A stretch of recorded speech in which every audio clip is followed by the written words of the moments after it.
I should have known the moment I saw blood on marble that my life was about to shatter. The Grand Bellamy Hotel didn't host scandals. It buried them beneath crystal chandeliers and champagne-soaked smiles, beneath the kind of wealth that made problems disappear with a phone call. But tonight, the lobby smelled like gunpowder and expensive perfume, and the woman in the emerald gown was screaming. I pressed myself against the service corridor wall, my catering uniform suddenly feeling like a target painted on my back. My shift was supposed to end 20 minutes ago. I was supposed to be on the subway, headphones in, thinking about rent and whether I'd finally call my sister back. Instead, I was watching a man die. He collapsed near the fountain, his tuxedo blooming red across his chest. The woman, his wife, I realized, recognizing her from the society pages, dropped to her knees beside him, her screams turning guttural, primal. "Dmitri," she wailed. "Dmitri, no." But he was already gone. I could see it in the way his hand fell limp, the way his eyes stared at nothing. I should have run. Every instinct screamed at me to turn around, disappear into the kitchen, pretend I'd never seen this. But I was frozen, my heart slamming against my ribs as 3 men in black suits materialized from the shadows like smoke given form. The one in front moved differently than the others. He didn't rush. He didn't panic. He simply walked, each step deliberate, absolute, as if the chaos around him existed in a separate dimension. His suit was impeccable despite the violence, charcoal gray, perfectly tailored, not a thread out of place. Dark hair swept back from a face that could have been carved from ice. Sharp jaw, brutal cheekbones. Eyes so dark they looked black in the low light. He stopped beside the body, staring down at the dead man with an expression I couldn't read. Not grief, not satisfaction. Something colder, something final. "Clean this up," he said quietly, and his voice cut through the screaming like a blade. Low, controlled, deadly. The widow looked up at him, mascara tracking down her face in rivers.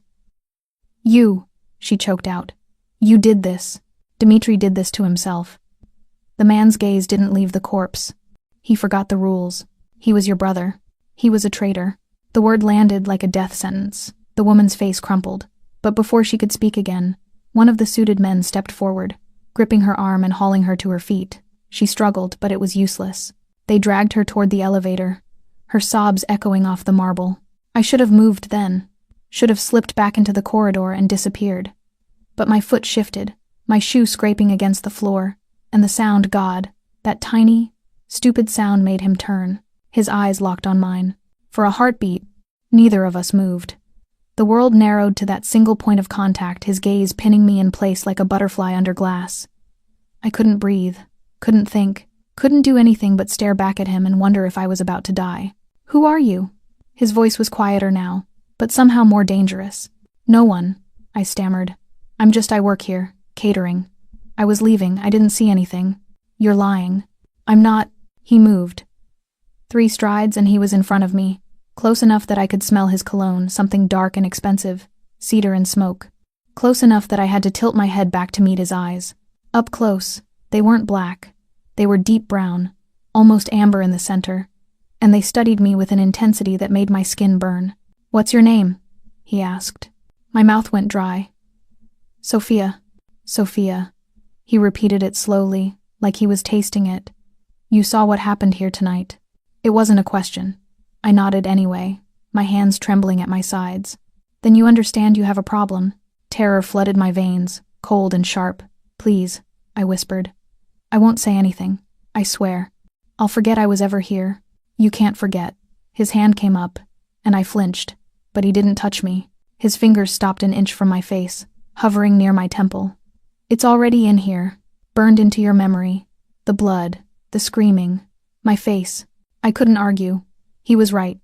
I would never forget this, never forget him. "So what do I do?" My voice cracked. "What do you want from me?" Something flickered in his expression so brief I almost missed it. Curiosity, maybe. Or something darker. His gaze dropped to my mouth, then back to my eyes. "Come with me." "What?" "You have 2 choices, Sophia."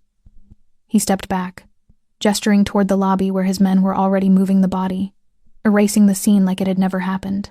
"You can walk out of here tonight and spend the rest of your life looking over your shoulder, waiting for someone to tie up loose ends. Or," he paused, and the weight of that unfinished sentence pressed against my chest. "Or," I forced out.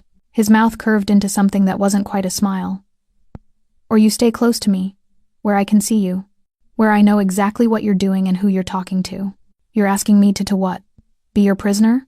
I'm offering you protection." His eyes hardened. "Whether you see it as a cage or a lifeline is up to you."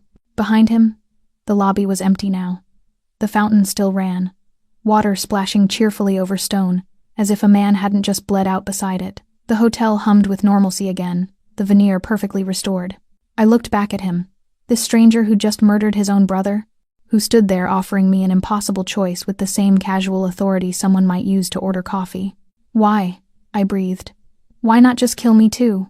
For the first time, genuine emotion crossed his face. Something raw and unexpected. "Because," he said softly, "you remind me that some things are still innocent in this world." Then he held out his hand, waiting, and I realized, with dawning horror, that I was going to take it. His penthouse smelled like old money and darker secrets. I stood in the center of the living room, my catering uniform still stained with someone else's panic sweat, and tried to process what I'd just done. The elevator ride up had been silent 43 floors of suffocating quiet while he stood beside me, checking his phone like he hadn't just destroyed his family, like I hadn't just agreed to become his. "What? Hostage? Witness? Possession? Sit," he said now, gesturing toward a leather sofa that probably cost more than my entire year's rent. I didn't move. "I don't even know your name." He paused mid-step, turning to face me fully. In the warm light of his apartment, he looked different, still dangerous, still carved from something harder than ordinary men, but more human somehow. Tired, maybe. The shadows under his eyes suggested he hadn't slept in days. "Luca," he said finally. "Luca Moretti." The name hit me like a physical blow. I'd heard it before, whispered in the hotel break room, mentioned in news articles my coworkers pulled up on their phones. The Moretti family controlled half the city's underground, their influence stretching from the docks to City Hall. And Luca was the heir, the enforcer, the man even other criminals feared. "Oh God," I breathed, backing toward the door. "Oh God. I can't. This is insane. The door is locked." His voice was flat, factual. "Biometric scanner. You're not leaving until I say so." Rage flared hot in my chest, momentarily burning through the terror. "You said this was protection." "It is." He moved to a bar cart, pouring amber liquid into 2 glasses. "The moment you walked out of that hotel, you became a target. Dimitri's allies, his widow's family, anyone looking to leverage information against me, they'd find you within hours. Days, if you were lucky. So your solution is to kidnap me?" "My solution is to keep you alive." He held out one of the glasses. "Drink. You're shaking." I was. My whole body trembled like I'd been submerged in ice water. But I didn't take the glass. "Why do you care if I live or die? You killed your own brother." Something flickered across his face, pain maybe, or the ghost of it. Dimitri stopped being my brother the moment he put a target on our family's back. He was weak, greedy. He thought he could play both sides, feed information to the Volkovs while taking our father's money. Luca's grip tightened on the glass. "Weakness is contagious. It had to be cut out. That's sociopathic. That's survival." He set both glasses down, moving closer. I wanted to retreat, but my back was already against the wall, literally and figuratively. "You don't understand this world yet, Sophia. The rules here are different. Mercy is a luxury we can't afford." "Then why show it to me?" The question burst out before I could stop it. "You said I reminded you of something innocent. What did you mean?" He stopped inches away, close enough that I could see the flecks of gold in his brown eyes, the faint scar cutting through his left eyebrow. Close enough that his presence felt like gravity, pulling at something deep in my chest. "You looked at me like I was human," he said quietly. "Not a monster, not a weapon, not a name to fear. Just a man." My breath caught. I was terrified, I know. But underneath the fear, there was something else. Curiosity, recognition. His hand came up slowly, giving me time to pull away. When I didn't, his fingers brushed my cheek, feather light. When was the last time someone looked at me and didn't see blood on my hands? I should have pushed him away. Should have screamed, fought, anything. But his touch was so gentle it shattered something inside me. This man, this killer who'd just executed his own brother without hesitation, was touching me like I was made of glass. "This is insane," I whispered. But I didn't move. "Yes," he agreed. "It is." For a moment, we just stood there, breathing the same air, existing in the same impossible space. Then his phone buzzed, harsh and insistent, and the spell broke. He stepped back, pulling the phone from his pocket. His expression darkened as he read the screen. Fuck. What? Dimitri's widow, Isabella. He typed something quickly, his jaw tight. She's filing a police report. Claims I murdered him in cold blood, that she has witnesses. My stomach dropped. Do you have witnesses? His laugh was bitter. In that lobby? A dozen at least. All of them on my family's payroll. He looked up at me, and something in his gaze made my blood run cold. Except one. Understanding crashed over me like a wave. Me. You're the only person who saw what happened and doesn't answer to me, which means she'll come after me. I pressed my hand to my mouth, nausea rising. To testify, to use as evidence, or to eliminate. Luca's voice was hard now, all softness gone. Isabella isn't weak like Dimitri. She's smart, calculating. If she thinks she can use you against me, she will. And if she decides you're more valuable dead than alive. He didn't finish the sentence. He didn't need to. So what now? My voice sounded small, defeated. I just stay here? Forever? Until I deal with Isabella. He moved to the window, staring out at the city sprawled below us. Until I make sure she can't touch you. And then? He was quiet for a long moment. When he finally spoke, his voice was so low I almost didn't hear it. I don't know. Something about that admission, that crack in his absolute control, made my heart twist. I walked toward him slowly, stopping a few feet away. Luca. He turned, and the vulnerability in his expression nearly undid me. Your brother, I said carefully. Did he really betray you? His jaw clenched. Yes. Then why do you look like you're bleeding? For a second, I thought he might answer. Thought he might let me see beneath the armor. But then his phone rang again, and when he looked at the screen, his entire body went rigid. What? I asked, fear spiking. What is it? He looked at me, and in his eyes I saw something I hadn't seen before. True fear. Isabella isn't filing a police report, he said slowly. She's pregnant, and she's claiming the child is mine. The word pregnant hung in the air like a grenade with the pin pulled. I stared at Luca, trying to process what he'd just said. His brother's widow, the woman who'd watched her husband die tonight, was claiming to carry Luca's child. The implications spun through my mind like a roulette wheel, each possibility worse than the last. Is it possible? The question came out sharper than I intended. Could the baby be yours? His eyes snapped to mine, dark and unreadable. No. You sound very certain. I am. He set his phone down with deliberate care, like he was restraining himself from throwing it through the window. Isabella and I have never.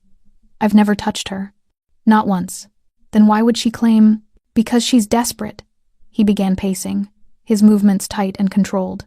Dimitri's death leaves her vulnerable. Without family protection, without the Moretti name backing her, she's exposed.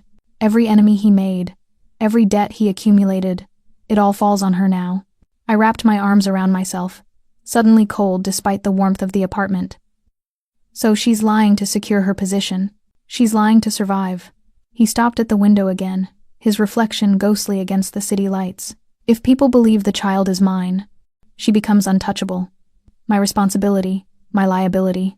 And if they don't believe her? His silence was answer enough. I moved closer, studying his profile. Even now, in crisis, he was beautiful in that brutal way that made my chest ache. What happens when the truth comes out?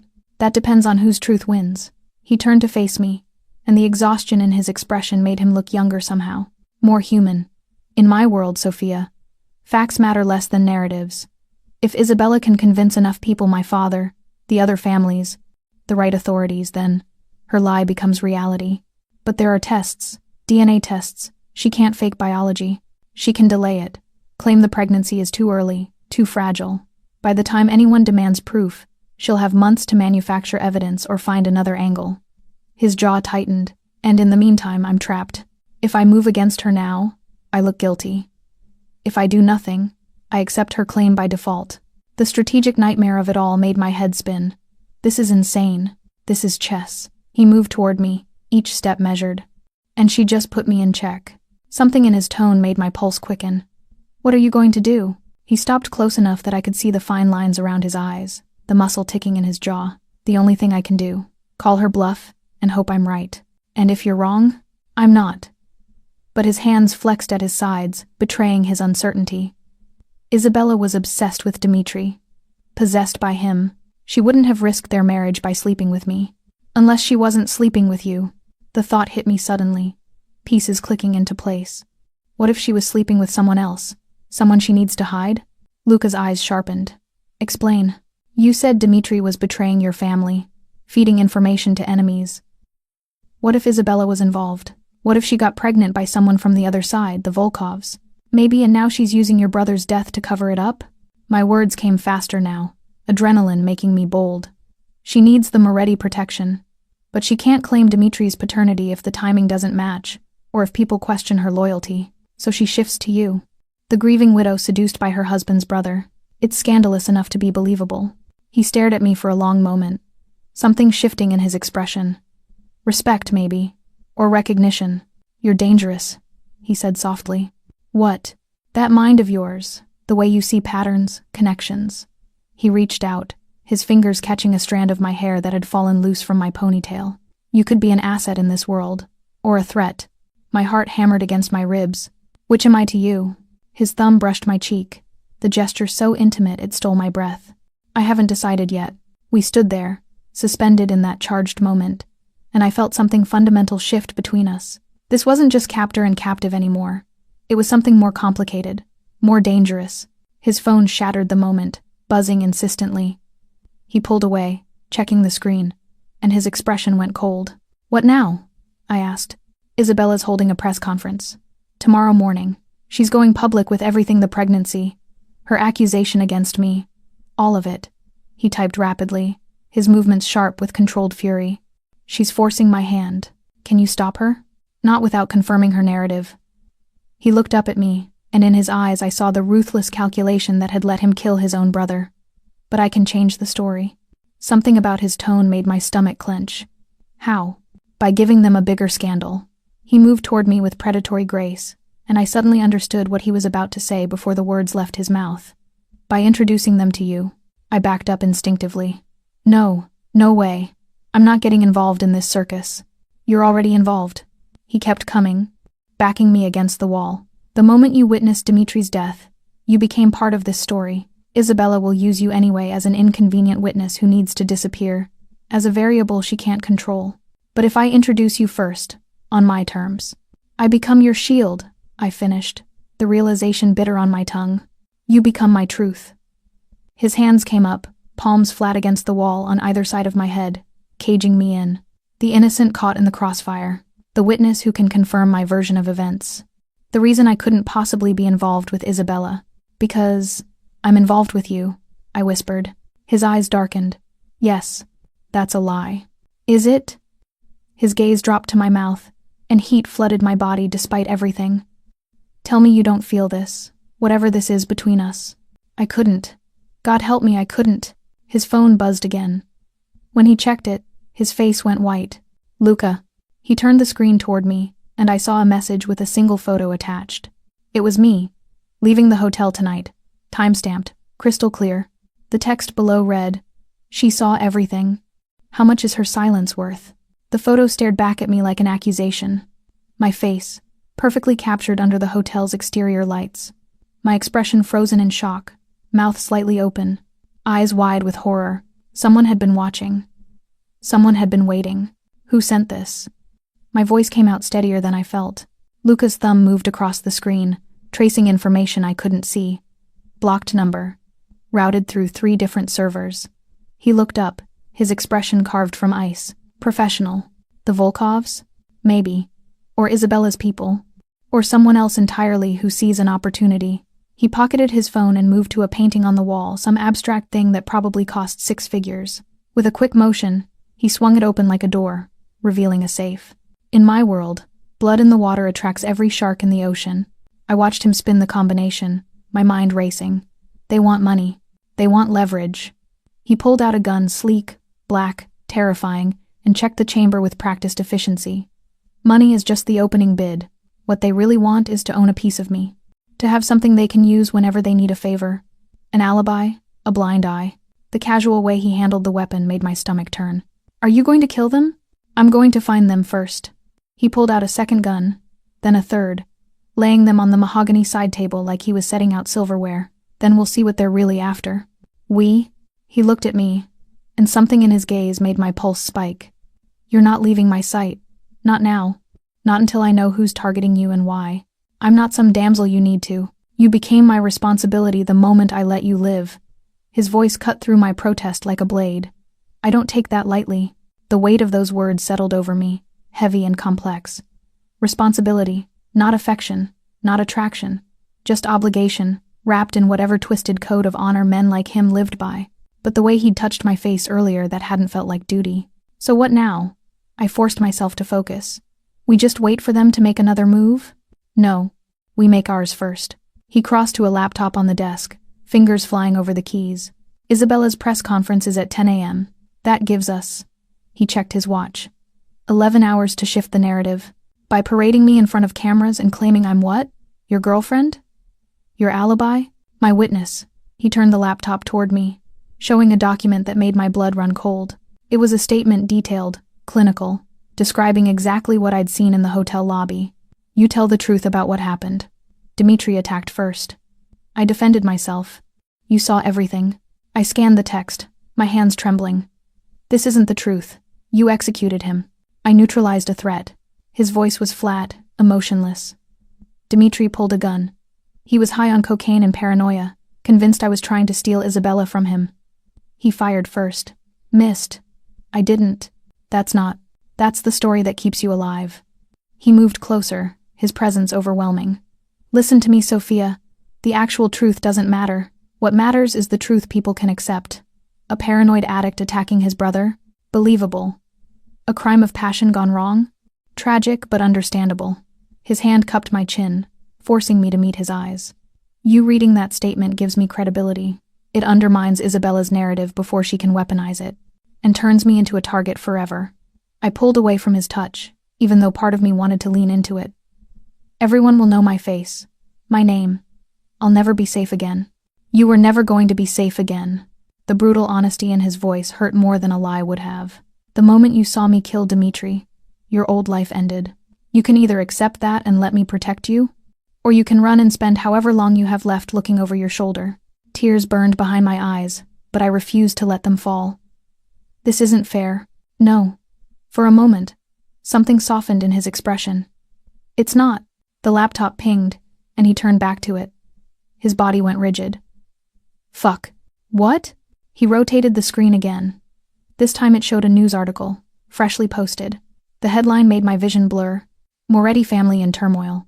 Widow claims pregnancy. Affair with brother-in-law. She jumped the timeline. Luca breathed, his voice deadly quiet. She's not waiting until morning. She's releasing everything now. I scanned the article, watching my entire future implode in real time. Isabella's photo, beautiful and tragic. Her quotes about betrayal and forbidden love, the strategic tears she'd probably practiced in a mirror. And then, buried in the third paragraph, a detail that made my heart stop. Sources close to the family report that Luca Moretti was not alone the night of the incident. A young woman, identified only as a hotel employee, may have witnessed the altercation. Her current whereabouts are unknown. She's hunting you, Luca said, confirming what I already knew. She needs to control your story before you can tell it. My phone still in my uniform pocket buzzed. Then again, and again. I pulled it out with shaking hands. 23 missed calls, 47 texts, all from numbers I didn't recognize. One text stood out, sent from an unknown contact. Sofia Rivera. 2C, 1847 Mercer Street. 3 younger siblings, mother with MS. You should be more careful about what you witness. Ice flooded my veins. They know where I live. They know about my family. Luca took the phone. His jaw clenched so tight I could hear his teeth grind. Pack everything you need. 5 minutes. What? Why? Because in approximately 20 minutes, someone is going to kick down your apartment door, and I need you far away from here when they do. He grabbed one of the guns, pressing it into my hands. My fingers closed around cold metal instinctively. Do you know how to use this? No. Safety's here. Point and pull. Don't hesitate. His hands covered mine, warm and steady. Sophia, look at me. I did. His eyes were molten, fierce, burning with something I couldn't name. I won't let them hurt you, he said. Or your family. But you need to trust me. Can you do that? Before I could answer, the lights went out. All of them. The entire building plunged into darkness. And in that blackness, I heard Luca whisper one word that stopped my heart. Run. I didn't think. I just moved. Luca's hand found mine in the darkness, his grip iron strong, pulling me away from the window. My heart slammed against my ribs so hard I thought it might break through. The gun felt impossibly heavy in my other hand. Foreign and terrifying. Stay low, he whispered, his breath hot against my ear. Don't make a sound. We moved through the penthouse like ghosts, his body a solid presence guiding me through the blackness. I could hear my own breathing, ragged and too loud, and tried to control it. Failed. Somewhere below us, I heard a crash. Then shouting. Footsteps pounding up stairwells. Emergency exit, Luca murmured, pulling me toward what I assumed was a wall. I heard a soft beep. Then a door I hadn't known existed swung open, revealing a narrow passage lit by dim red emergency lights. Go. Now. Where does this... Just go. His voice was urgent. Raw. He pushed me forward, and I stumbled into the passage, my catering shoes slipping on smooth concrete. Behind us, I heard the main door to the penthouse explode inward with a deafening crack. Luca slammed the hidden door shut and engaged some kind of lock. Metal scraped against metal. Move, fast as you can. We ran. The passage was claustrophobic, barely wide enough for my shoulders, twisting downward in a spiral that made my head spin. My lungs burned. My legs screamed. But Luca's hand on my back kept me moving, kept me from collapsing into the panic that clawed at my throat. How many? I gasped. At least 6, maybe more. His voice was steady despite the exertion. Professional team? Military-grade equipment. The Volkovs? Too clean, too fast. We rounded another corner, and suddenly the passage opened into what looked like an underground garage. Luxury cars gleamed under fluorescent lights, perfectly aligned like sleeping predators. This is something else. He pulled me toward a black SUV, already unlocking it with a key fob. But before we reached it, a figure stepped out from behind a concrete pillar. A man. Tall, broad-shouldered, wearing tactical gear and holding a rifle pointed directly at Luca's chest. Going somewhere, Moretti? Luca stopped so abruptly I crashed into his back. His free hand shot out, pushing me behind him, protecting me. The gesture was instinctive, absolute. Nikolai. Luca's voice was cold as winter. Still taking contracts from desperate widows? The man Nikolai smiled, but it didn't reach his eyes. Isabella pays well, and her terms are simple. The girl comes with me. You walk away. Everyone lives. Counter-offer, Luca said. You leave now, and I let you keep your kneecaps. Nikolai's smile widened. You're outgunned, brother. My team controls every exit, every stairwell, every... Luca moved faster than I could track. The gun in his hand, I hadn't even seen him draw it, fired twice. Not at Nikolai, but at something above us. Sparks exploded from the overhead lights, plunging us into darkness again. Run! Luca shouted, and I did. Chaos erupted behind me. Gunfire cracked through the garage like thunder, echoing off concrete until I couldn't tell where the shots were coming from. I heard men shouting, footsteps scattering, Luca's voice barking orders in Italian. My legs carried me forward blindly, hands outstretched, gasping for air that tasted like gunpowder and fear. I crashed into something, a car door, and used it to orient myself, stumbling along the vehicle's length until I found space between it and the wall. I pressed myself into that narrow gap, making myself small, and tried not to breathe. The shooting stopped as suddenly as it had started. The silence that followed was worse than the noise. Sophia. Luca's voice, low and urgent, somewhere to my left. Where are you? I opened my mouth to answer, but instinct made me hesitate. What if it wasn't really him? What if... Don't. A different voice. Closer. Right on the other side of the car I was hiding against. Don't move. Don't breathe. He can't protect you anymore. Nikolai. My fingers tightened on the gun Luca had given me, and I realized with horror that I'd forgotten the safety. Was it on? Off? Which way, had he said? I know you're scared, Nikolai continued, his voice almost gentle. But Isabella doesn't want to hurt you. She just needs your cooperation. Your silence. You do that, and you go back to your life. Your family stays safe. My family. My mother. My siblings. The text message flashed through my mind. You should be more careful about what you witness. One chance, Nikolai said. Come out now, and this ends quietly. I looked down at the gun in my hands. barely visible in the emergency lighting filtering from somewhere above. Point and pull, Luca had said. Don't hesitate. But could I? Could I actually pull the trigger, take a life, cross that line from witness to participant? 10 seconds, Nikolai said. Then I start shooting into cars until I find you. My chest constricted. This was real. This was happening. In 10 seconds, I would die or become a killer. 10. I tried to remember everything Luca had taught me in those frantic seconds upstairs. Safety. Grip. Aim. 9. My hands shook so badly I could barely hold the weapon. 8. Where was Luca? Was he dead? Wounded? Had he abandoned me? 7. No, he wouldn't. I knew that with certainty that defied logic. He'd promised to protect me. 6. I steadied my grip. Found the safety. Clicked it off. 5. I took a breath. Held it. 4. I stepped out from behind the car. Nikolai stood 5 feet away, his rifle lowering toward me with professional precision. But I was already moving, already raising my gun, already squeezing the trigger. The shot never came from my weapon. It came from above. Nikolai's expression froze in surprise as a red flower bloomed on his chest. He staggered, fell, and behind him I saw Luca standing on top of a car, his gun still raised, his face a mask of cold fury. Sophia. He jumped down, crossing the distance between us in 3 strides. His hands cupped my face, tilting it up so he could see me. Are you hurt? I couldn't speak, couldn't move, could only stare at Nikolai's body, watching blood pool beneath him.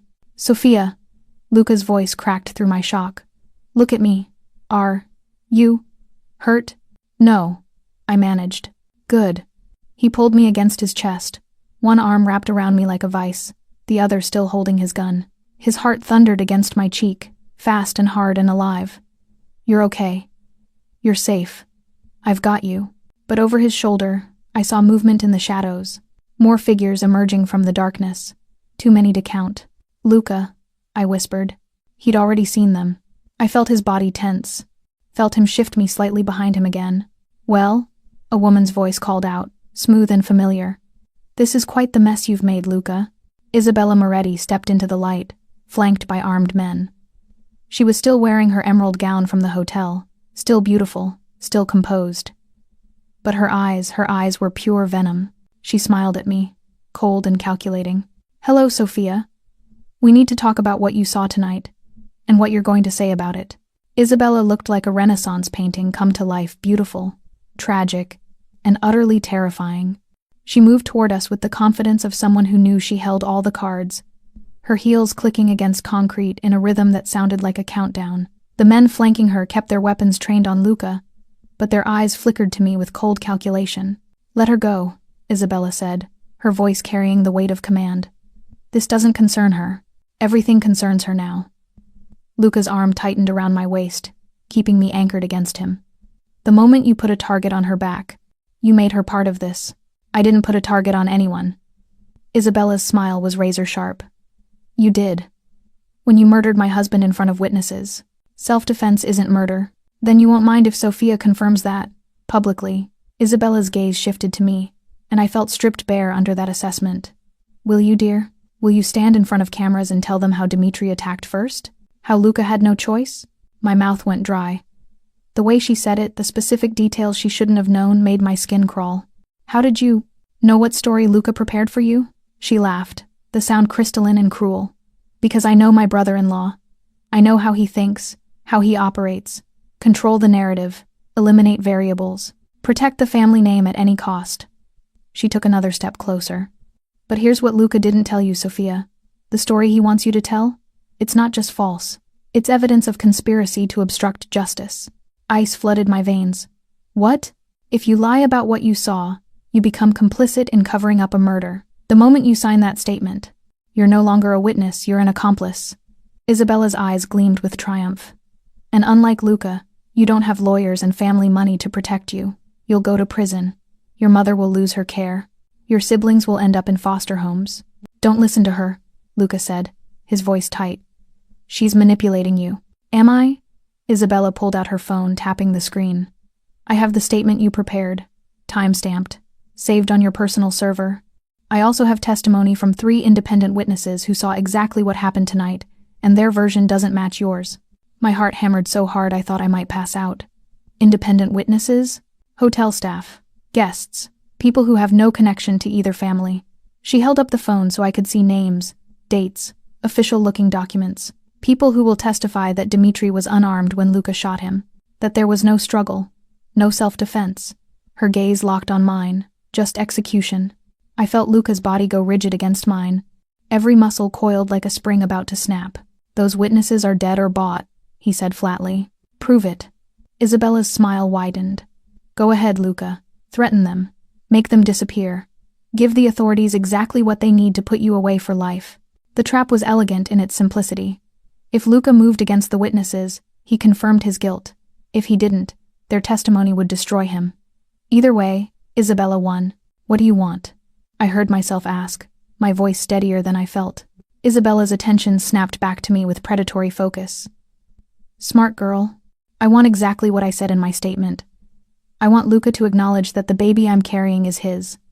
I want him to accept responsibility, both financial and familial. And I want you, she pointed at me with one perfectly manicured finger, to disappear. Quietly. Permanently. No deal. Luka's voice was ice and steel. Then Sophia goes to prison. Your father loses his heir to a murder conviction. The Moretti empire crumbles under the weight of scandal. Isabella's expression hardened. And I take control of Dimitri's assets, his connections, his territory. Everything you killed him to protect ends up in my hands anyway. The silence that followed felt like standing on the edge of a cliff. I could feel Luka's mind working, calculating odds and outcomes with the precision of a man who'd spent his life playing chess with human lives. There's a third option, I said quietly. Both of them looked at me like they'd forgotten I could speak. I tell the truth. My voice gained strength as the idea crystallized. The actual truth. Not Luka's version. Not yours. What I really saw. Isabella's eyes narrowed. And what did you really see? I pulled away from Luka, standing on my own, and was surprised when he let me go. My legs shook, but I kept my chin up, meeting Isabella's gaze directly. I saw Dmitri pull a gun, I said. But I also saw him crying, shaking. He wasn't attacking, he was desperate, scared. I glanced at Luka, saw something flicker in his expression. And I saw Luka take that gun away from him. Easily, like it was nothing. Sophia, Luka's voice held a warning. I ignored it.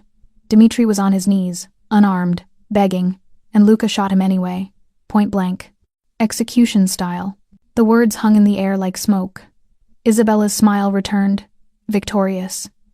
But I wasn't done, and I saw you, I said, turning back to her.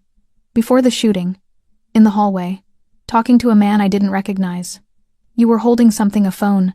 Maybe, and you were watching the lobby, watching Dmitri. I took a step toward her. You knew what was going to happen. You wanted me to see it. You positioned yourself so you'd be there right after, so your performance would be witnessed. Isabella's smile faltered. Just for a second, but I saw it. You set them both up, I continued, the pieces falling into place even as I spoke. You gave Dmitri the gun, probably told him Luka was coming for him, made him paranoid enough to pull it, and you made sure Luka would see it as a threat that needed eliminating. My hands clenched into fists. You wanted Dmitri dead.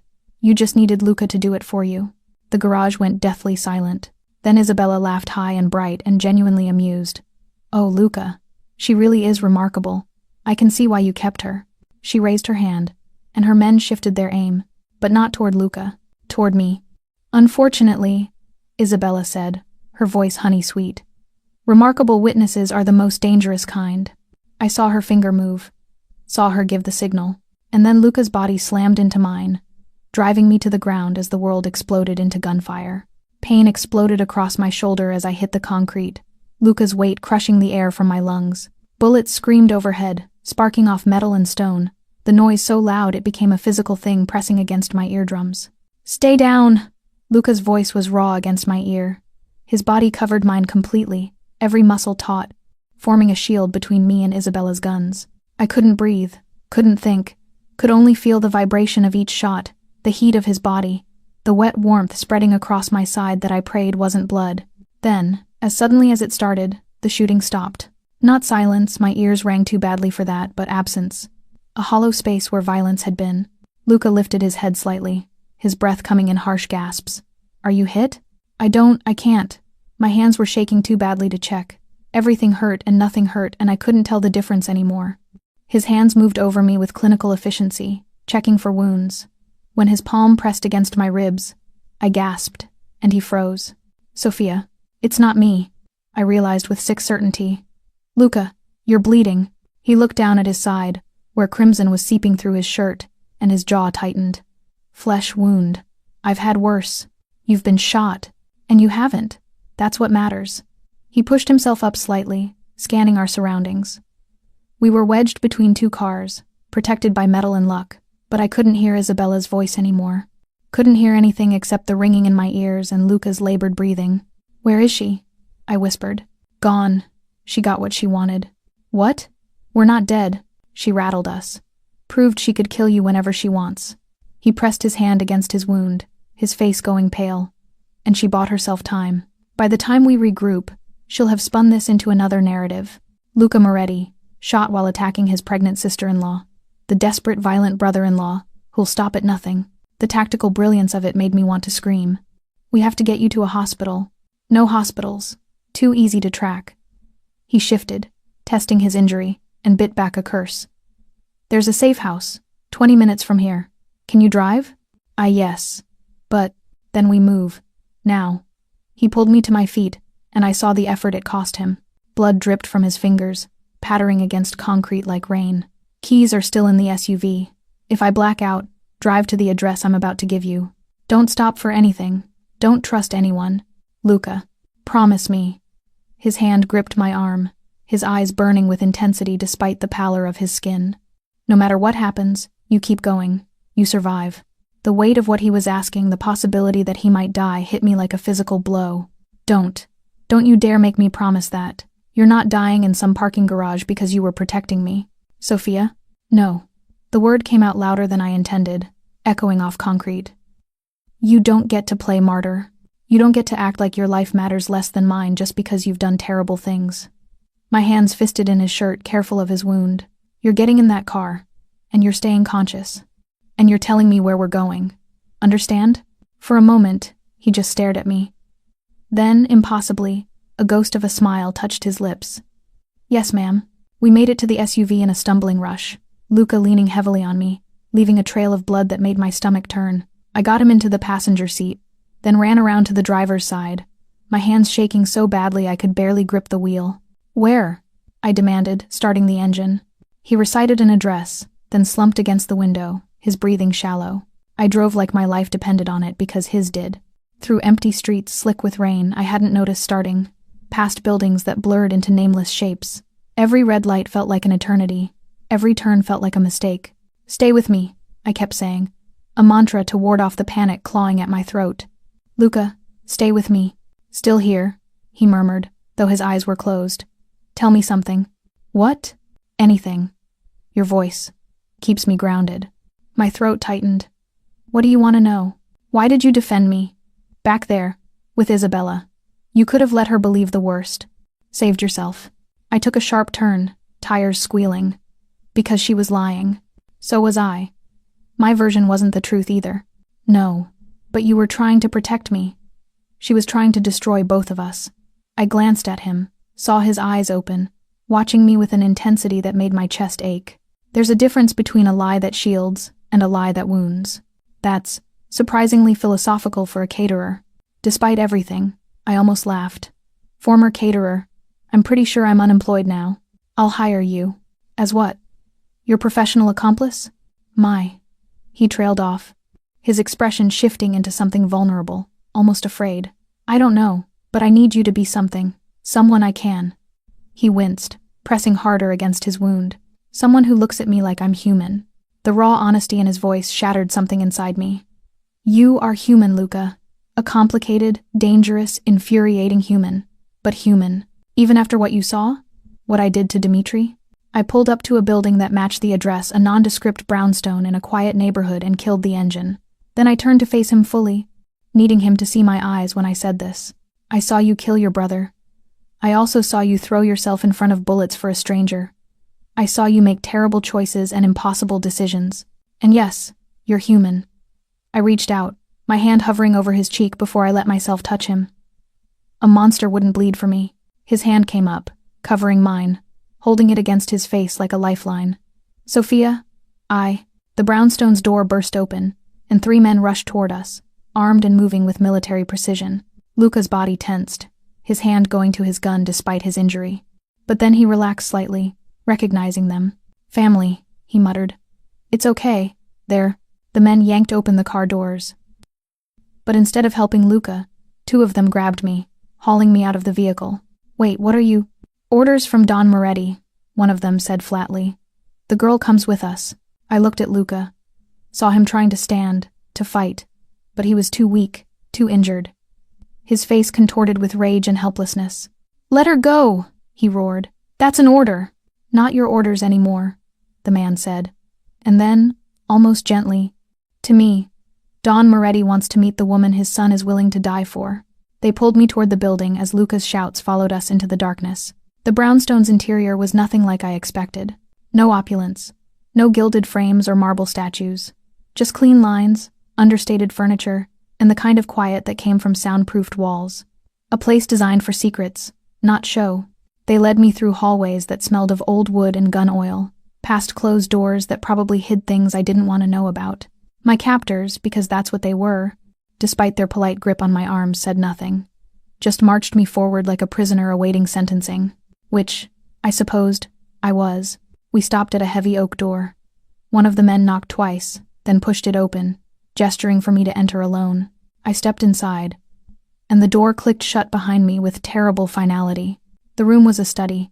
Floor-to-ceiling bookshelves lined 3 walls, packed with leather-bound volumes that looked actually read, not decorative. A massive desk dominated the space, and behind it sat a man who could only be Luca's father. Don Alessandro Moretti was in his 60s, silver-haired and sharp-eyed, wearing a cardigan that somehow made him more intimidating, not less. He looked like someone's grandfather until you met his gaze and saw the ruthless intelligence that had built an empire on blood and fear. Sit, he said, his voice carrying the weight of absolute authority. I sat in the leather chair facing his desk, my heart hammering. Through the walls, I could hear raised voices, Luca's among them, furious and desperate. They were restraining him, keeping him from reaching me. My son is very concerned about you, Don Moretti observed, setting down the book he'd been reading. He's made quite a scene. Threatened to kill his own men if they harm you. Interesting. I forced myself to meet his eyes. He's injured. He needs medical attention. He's being treated. By our family doctor, not in some hospital where questions would be asked. The Don leaned back, studying me with the intensity of a scientist examining a specimen. Now, let us discuss why you are so important that my son, my careful, calculating son, would risk everything to protect you. I know what you witnessed. I want to know what you are. He steepled his fingers. A liability? An asset? A weakness I need to eliminate? The casual way he said it, eliminate, made my blood run cold. I'm just someone who was in the wrong place at the wrong time. No one is just anything in this world. Sofia Rivera. He pulled out a folder, flipping it open. 26 years old. Community college dropout. 3 jobs in the past year, none lasting more than 4 months. Mother with multiple sclerosis requiring expensive care. Younger siblings you help support. He looked up. You're someone drowning in responsibility you didn't choose, making impossible sacrifices, and still somehow maintaining hope that things will get better. Hearing my life summarized so clinically felt like being stripped naked. What's your point? My point is that you're desperate. And desperate people make unpredictable choices. He closed the folder. Isabella knows this. That's why she's threatened your family. She knows you'll do anything to protect them, including lie, betray, disappear. I won't help her destroy Luca. Why not? The question was genuine, curious. He killed his own brother. By your own admission, it was execution, not self-defense. He's dangerous, violent, exactly the kind of man you should fear. Don Moretti leaned forward. Yet you drove him here while he bled, defended him to his enemy, refused to save yourself at his expense. Why? I opened my mouth, then closed it. Because I didn't have a good answer. Didn't have a rational explanation for why I'd chosen Luca over safety, over logic, over everything that made sense. Because he's the only person who's been honest with me, I finally said. Everyone else, Isabella, her men, even you, they're playing games with my life, making calculations about whether I'm useful or disposable. But Luca, I swallowed hard. He told me the truth. That my old life was over, that I'd never be safe again, that he couldn't promise me anything except that he'd try to protect me. And then he actually did it. He threw himself in front of bullets for me. He threw himself in front of bullets for his conscience, Don Moretti corrected. You're proof that he's not entirely the monster he's become. That's what you represent to him, redemption. The possibility that some part of him is still salvageable. The words hit harder than I expected. And what do I represent to you? A problem. He said it without malice. Just fact. My son has never been weak, never been distracted, never put anyone above the family's interests. Until you. His eyes hardened. That makes you either the key to controlling him or the weapon that will destroy him. I'm not trying to control anyone. No, you're trying to survive. I understand that. Respect it, even. He stood, moving to the window overlooking a garden I could barely see in the darkness. But survival in this world requires choosing a side. Isabella's side, where you're a pawn. She'll sacrifice the moment you're no longer useful. Or my side, where you become family with all the protection and obligation that entails. What about Luca's side? Don Moretti turned, and for the first time, something almost like warmth touched his expression. Luca doesn't have a side anymore. He has you. That's why I needed to meet you myself, to understand what could make my son abandon decades of training, years of loyalty, and every rule I ever taught him. And, do you understand? He studied me for a long moment. No, but I'm beginning to see why he doesn't either. The door opened, and Luca stumbled in. His shirt changed, but blood still seeping through the bandage visible beneath. His face was pale, furious, desperate. 2 men tried to hold him back, but he shoved them off with the last of his strength. Get away from her, he snarled at his father. This is between you and me. Leave her out of it. It's too late for that. Don Moretti's voice was sad, almost gentle. The moment you chose her over duty, you involved her in everything. Then I'll take her and leave. Disappear. You'll never see us again. Luca, I started, shocked. I mean it. He looked at me, and the raw emotion in his eyes stole my breath. We can go. Right now. I have money stashed, contacts outside the family. We can start over somewhere they'll never find us. You'd abandon everything? His father asked quietly. Your legacy? Your brothers? The empire we built? Yes. Luca didn't hesitate. For her, yes. The silence that followed felt like standing in the eye of a hurricane. Don Moretti looked between us, some complex emotion playing across his features. Then he sighed, suddenly looking every one of his 60-some years. You can't run, he said. Isabella has already moved.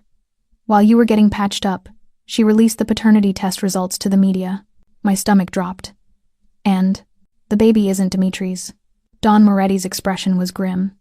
And it's not Luca's either. Luca's face went white. Then whose? Mine. We both spun toward the voice. Standing in the doorway, looking amused and dangerous and completely at ease, was a man I'd never seen before. He had Luca's eyes, Dimitri's smile, and something else, something darker. Hello, brother, he said to Luca. Miss me? The man in the doorway looked like a nightmare version of Luca. Sharper edges, crueler smile, eyes that held no warmth at all. Marco. Luca's voice was hollow, disbelieving. You're supposed to be dead. Clearly, I got better. Marco stepped into the room with the confidence of someone who knew he was the most dangerous thing in it. He wore an expensive suit, his dark hair slicked back, and when he smiled at me, I felt ice slide down my spine. And you must be the little witness causing all this trouble. Sophia, isn't it? I couldn't speak, couldn't process what I was seeing. Another brother, one who was supposed to be dead but clearly wasn't, one whose baby Isabella was carrying. Explain. Don Moretti's voice cut through the shock like a blade. Now. Marco poured himself a drink from the bar cart, taking his time, clearly enjoying the chaos he'd created. It's quite simple, really. Isabella and I have been lovers for 2 years, since before she married poor, stupid Dimitri. Luca moved toward him, murder in his eyes, but Don Moretti raised a hand, stopping him. Continue, the Don said coldly. Isabella was meant to marry me, you know. Firstborn son, heir to the empire. But then I had that unfortunate incident with the Bratva. He sipped his whiskey, unbothered. The ambush that supposedly killed me. Father declared me dead rather than admit the Morettis could be vulnerable. Easier to have a dead martyr than a captured son. You were ransomed, Don Moretti said, his voice tight. $2 million to the Bratva. I paid it myself. And I appreciated that, truly. Marco's smile was all teeth. But by the time I came back, Dimitri had already taken my place, my position, my woman. So I did what any rational person would do. I went underground, built my own network, and I kept Isabella close. You used her, I said, finding my voice. You made her marry your brother while you... I gave her what she wanted. Power, security, and a man who actually knew how to satisfy her. Marco's eyes glittered with malice. Dimitri was weak. He suspected, of course. Near the end, he was paranoid, investigating both of us. That's why he had to die. Luca's fists clenched. You set him up. You fed him information about Isabella and me, made him think we were betraying him, and you played your part beautifully. Predictable, righteous Luca. Always following the rules, always protecting the family. Marco laughed. You made it so easy. All I had to do was wind Dimitri up and point him at you. I knew you'd eliminate the threat. The calculation of it, the cold manipulation, made me sick. And now what? You're back from the dead to claim your throne? Not quite. Marco set down his glass. You see, Isabella and I have something better planned. With Dimitri dead and Luca about to be arrested for murder, the way is clear. I return from exile, the prodigal son. Father welcomes me back, grateful to have a competent heir again, and Isabella becomes my wife properly this time with my legitimate child as the next generation. You're insane, Luca breathed. Father will never accept this, won't he? Marco looked at Don Moretti with something like pity. He's getting old, tired. The Bratva incident broke something in him. He wants peace, stability, someone to take over so he can finally rest. His voice dropped, intimate and cruel. Isn't that right, Father? Wouldn't you like to stop fighting, to know the Empire is in strong hands? The silence that followed was suffocating. I watched Don Moretti's face, saw something flicker there, consideration, maybe, or terrible temptation. No. Luca stepped between them, his wound forgotten, his body radiating fury and desperation. He's manipulating you. Everything he's saying is designed to make you doubt me, doubt yourself. That's what he does. He finds the weakness and exploits it. Like I exploited Dimitri's paranoia? Marco asked pleasantly. Or Isabella's ambition? Or, his gaze slid to me, your newfound conscience? Luca moved before anyone could stop him, his hand closing around Marco's throat, slamming him against the bookshelf. Touch her and I will end you. Actually end you. Not fake dead end you. Luca! Don Moretti's voice cracked like a whip, but Luca didn't let go. His face was inches from Marco's, his voice deadly quiet. You want the Empire? You want Father's throne? Fine, take it. But Sophia walks away clean, untouched, with enough money to protect her family for life. That's the price of my cooperation. Marco's smile never wavered, even with Luca's hand crushing his windpipe. And if I refuse, then I tell everyone the truth. About you, about Isabella, about Dimitri. I burn it all down, the family, the Empire, everything. And we all go down together. Luca, think about what you're saying, Don Moretti said, his voice strained. The family. The family died when Marco crawled back from whatever hole he's been hiding in. Luca finally released his brother, who gasped and coughed. I'm done protecting something that was rotten from the start. I stepped forward, my hand finding Luca's arm. He was trembling, I realized. Not from fear, but from the weight of what he'd just offered to sacrifice. Don't, I whispered. Don't destroy yourself for me. He looked down at me, and the agony in his eyes nearly broke me. You're the only good thing I've ever protected, the only choice I don't regret. His hand cupped my face, thumb brushing my cheekbone. If I lose you to keep the Empire, then the Empire isn't worth keeping. How touching, Marco said, rubbing his throat. But you're forgetting something important, brother. I don't need your cooperation. I already have Isabella. I already have proof that you murdered Dimitri. And I already have... The door burst open. Isabella swept in, flanked by armed men, her emerald gown replaced by black tactical gear. She looked like a warrior queen, beautiful and terrifying. Me, she finished for Marco, moving to stand beside him. Hello, darling. Did you miss me? They kissed, deep and possessive, while we all watched in horrified silence. When they broke apart, Isabella turned to face us, her hand resting on her still flat stomach. We're going to make this very simple. You have 24 hours to transfer control of all Moretti assets to Marco, sign the papers, make it official, and walk away. And if we refuse? Don Moretti asked. Isabella smiled, pulling out her phone. She tapped it once, and the screen lit up with a live video feed. My blood turned to ice. The feed showed my apartment, my mother in her wheelchair, my younger sister making dinner, my brothers doing homework at the kitchen table, all of them completely unaware of the armed men positioned outside every window. Then we start with Sophia's family, Isabella said pleasantly, and work our way through everyone you love until there's nothing left but ashes.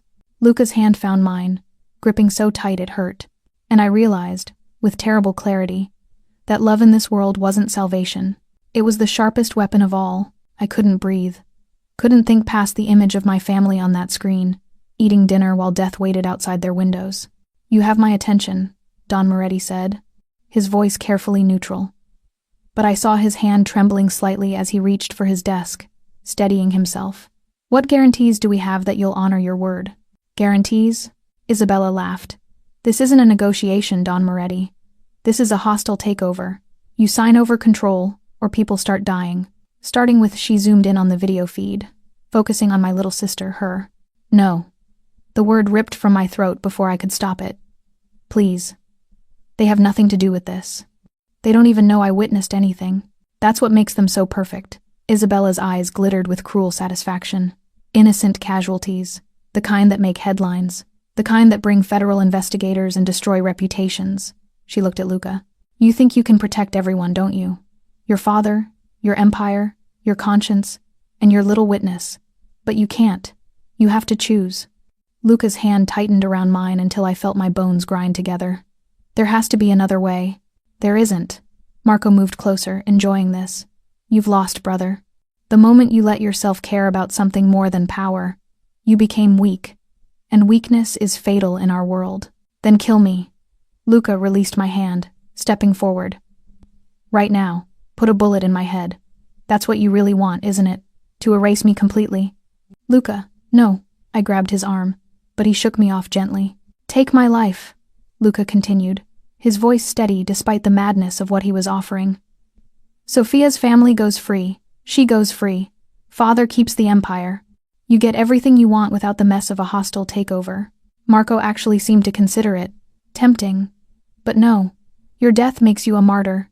Your capitulation makes you nothing. He smiled. I want you alive and broken, watching everything you built crumble while you're powerless to stop it.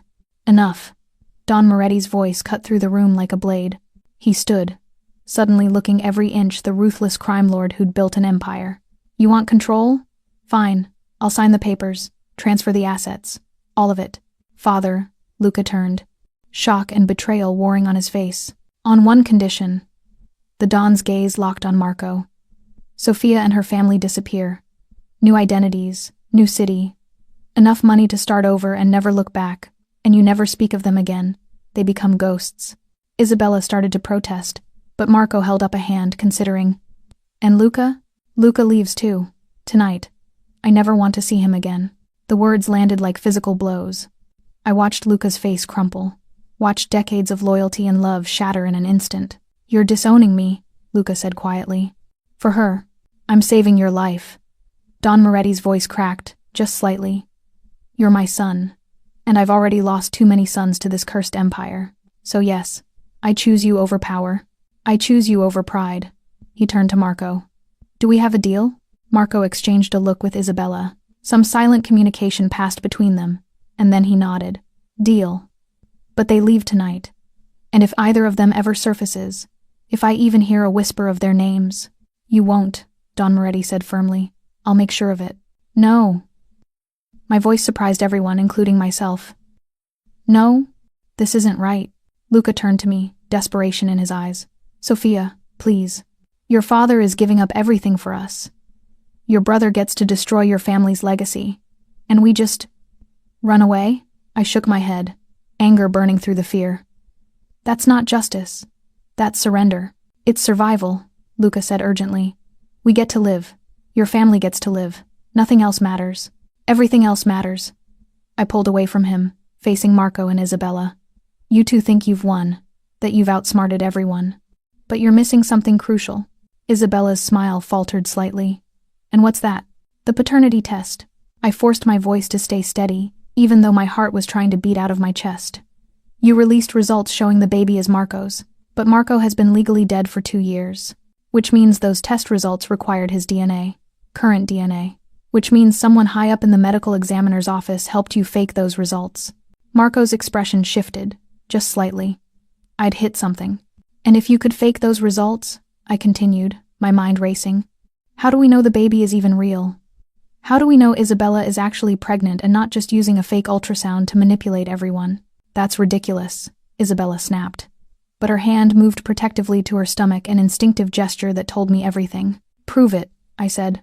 Right now. Blood test. Real doctor, not someone on your payroll. We don't have to prove anything to you, Marco snarled. No, but you have to prove it to him. I pointed at Don Moretti. You're asking him to sign over his empire based on the claim that you have an heir.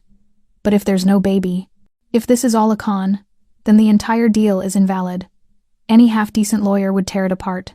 Don Moretti's eyes sharpened. She's right. I want proof. Medical examination. Tonight. This is a waste of time, Isabella said. But I heard the edge of panic in her voice. Then it shouldn't take long. Luca moved to stand beside me, understanding dawning on his face. Unless you have something to hide. Marco's jaw clenched. For the first time since he'd walked into the room, he looked uncertain. There is a baby, Isabella insisted. The test results are real. Then prove it. Don Moretti pulled out his phone. I'm calling Dr. Russo. He's delivered half the babies in this family. He can confirm the pregnancy in 20 minutes. Wait, Marco started, but it was too late. The door opened, and 6 men in Moretti family colors flooded in, surrounding Marco and Isabella. Not attacking, just containing. I'm old, Don Moretti said softly. Not stupid.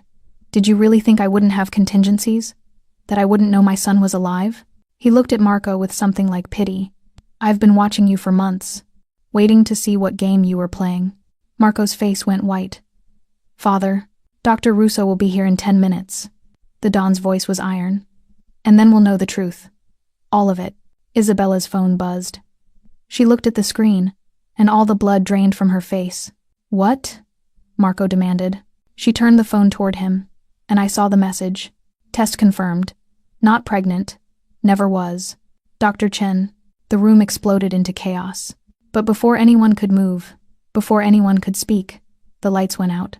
And in the darkness, someone grabbed me, a hand clamping over my mouth, dragging me backward. I heard Luca scream my name, and then I was gone. The hand over my mouth smelled like antiseptic and expensive cologne.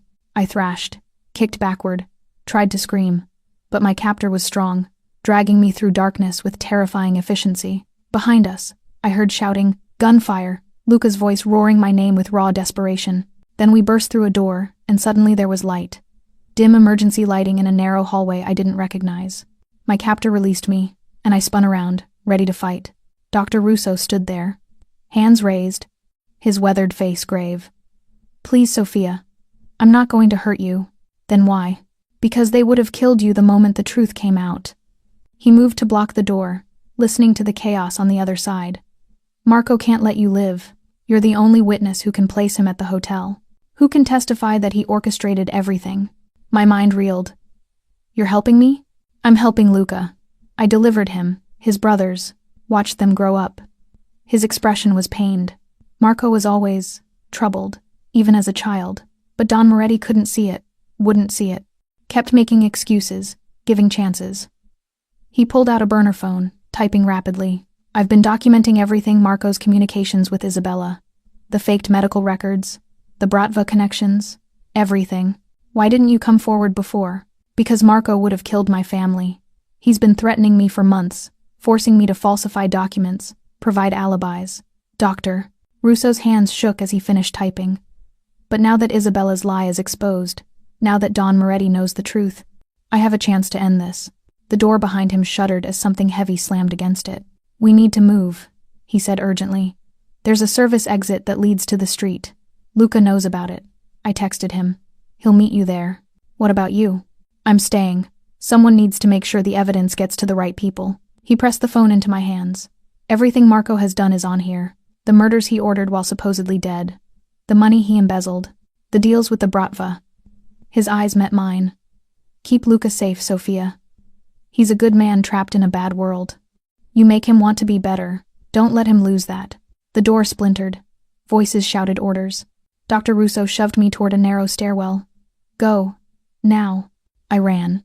My feet pounded down concrete steps, the sound echoing in the confined space.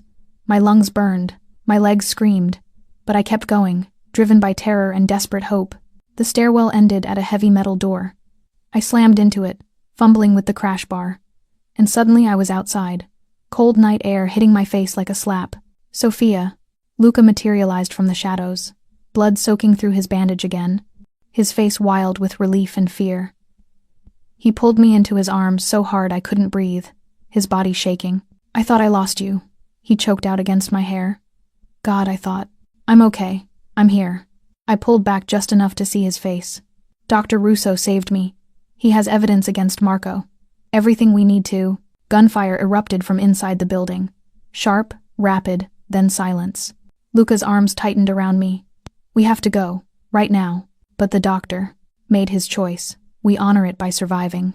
He grabbed my hand, pulling me toward a car idling at the curb. Don Moretti sat in the driver's seat, looking older than I'd ever seen him. Get in, the Don ordered. We scrambled into the back seat, and he pulled away from the curb with controlled urgency, not speeding but not wasting time either.